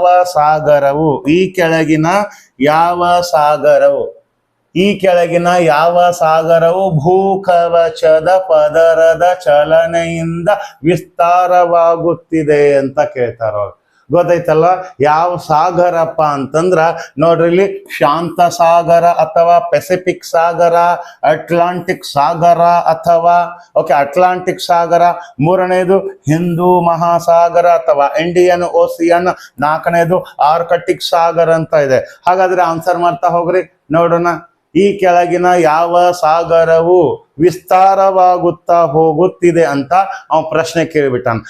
ಪಟ್ ಆನ್ಸರ್ ಮಾಡ್ರಿ. ಹಾಗಿದ್ರೆ ನೋಡೋಣ, ಒಟ್ಟ ತಲೆ ಕೆಸ್ಕೋಬೇಡ್ರಿ, ಫುಲ್ ಈಸಿಯಾಗಿ ಅರ್ಥ ಮಾಡಿಸ್ತಾನಪ್ಪಿ.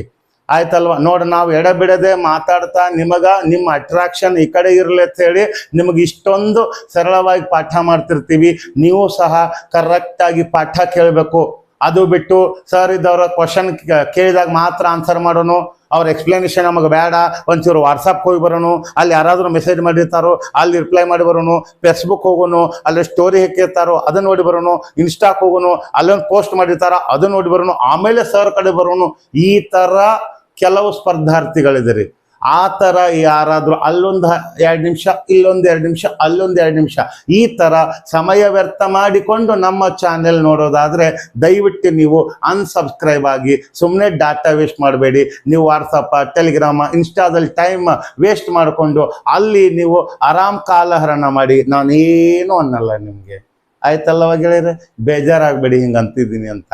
ನಾವು ಏನೇ ನಿಮಗೆ ಬೈದು ಬುದ್ಧಿ ಹೇಳಿದ್ರೆ ಯಾಕೆ ಹೇಳ್ತೀವಿ ಹೇಳಿ? ನಿಮಗೆ ಜನ್ಮ ನೀಡಿದ ಆ 2 ಮುಗ್ಧ ಜೀವಿಗಳ ಮುಂದಿನ ಬದುಕು ಚೆನ್ನಾಗಿರ್ಲಿ, ನಿಮ್ಗೊಂದು ನೌಕರಿ ಸಿಗ್ಲಿ ಅಂತೇಳಿ ಆ ಭಗವಂತನ ಹತ್ರ ಆಶಿಸ್ತಾ ಪಾಠ ಮಾಡ್ತಿರ್ತೀವಿ. ಅದು ಕೆಲವರ ಆತ್ಮಸಾಕ್ಷಿಗೆ ಅರ್ಥ ಆಗುತ್ತೆ. ಕೆಲವರು ಈ ಕಡೆ ಕೇಳಿ ಕೆಲವರು ಈ ಕಡೆ ಬಿಡ್ತಿರ್ತಾರೆ. ಏನು ಮಾಡೋಕ್ಕಾಗಲ್ಲ ಅಲ್ವಾ? ಪ್ರಪಂಚದ ಅಂಕು ಡೊಂಕು ತಿದ್ದೋಕೆ ನೀನ್ಯಾರು ಈರಣ್ಣ ಅಂತ ಹೇಳ್ತಿರ್ತಾನೆ ದೇವರು ನನಗೊಂದೊಂದು ಬಾರಿ. ಆದ್ರೆ ಏನ್ ಮಾಡೋದು, ಸಾಧ್ಯವಾದಷ್ಟು ತಿದ್ದೋಣ ಅಂತ ಅಷ್ಟೆ. ಆಯ್ತಲ್ವಾ ಗೆಳೆಯರೆ? ಎಸ್. ಹಾಗಾದ್ರೆ ಸರಿಯಾದ ಉತ್ತರ ಅಪ್ಪಿ ಅಟ್ಲಾಂಟಿಕ್ ಸಾಗರ. ಯಾಕಂತಂದ್ರ ಅಪ್ಪಿ ಹಂಗೆ ವಿಚಾರ ಮಾಡ್ರಿ ನೀವು. ನಾನು ನಿಮ್ಗೆ ಆಗಲೇ ಒಂದ ಕ್ವಶನ್ ಏನ್ ಹೇಳಿನಪ್ಪ ಅಂದ್ರ, ಈ ಯಾರ್ದದು ಆಲ್ಫ್ರೆಡ್ ವೆಗ್ನಾರ್ ಅವರ ಭೂಖಂಡಗಳ ಅಲೆಗಳ ಸಿದ್ಧಾಂತದ ಒಂದು ವಿಷಯದಾಗ ಹೌದಲ್ಲ, ಏನಂತ ಹೇಳಿದೆ, ಈ ತರ ಭೂಮಿ ರೌಂಡ್ ಇದೆ ಅಂತ ಹೇಳಿದ್ದೆ. ಇಲ್ಲಿ ಏನಾಯ್ತಪ್ಪ ಅಂತಂದ್ರ ಆ ಒಂದು ಭೂಮಿ ಏನಾಯ್ತು, ಭೂಮಿ ಹುಟ್ಟಿದ 250 ಕೋಟಿ ವರ್ಷಗಳ ನಂತರ ಆ ಭೂಮಿ ಭೂಮಧ್ಯ ಭಾಗದಲ್ಲಿ ಹಿಂಗ ಬಿರುಕು ಬಿಟ್ಟು ಒಂದು ಉತ್ತರ ಗೋಳಕ್ಕೆ ಹೋಗಿ ಲಾರೇಷಿಯಾ ಅಥವಾ ಯುರೇಷಿಯಾ ಆಯ್ತು, ಇನ್ನೊಂದು ಗೋಂಡ್ವಾನ ಆಯ್ತು ಅಂತ ಹೇಳಿದ್ನಿಲ್ಲ. ಆ ಸಂದರ್ಭದಲ್ಲಿ ಏನ್ ಹಿಂಗ್ ಡಿವೈಡ್ ಆಗ್ತಾ ಹೋಯ್ತಲ್ಲದ, ಅದು ಇವತ್ತಿಗೂ ಹಂತವಾಗಿ ಹಿಂಗ್ ಡಿವೈಡ್ ಆಗ್ತಾ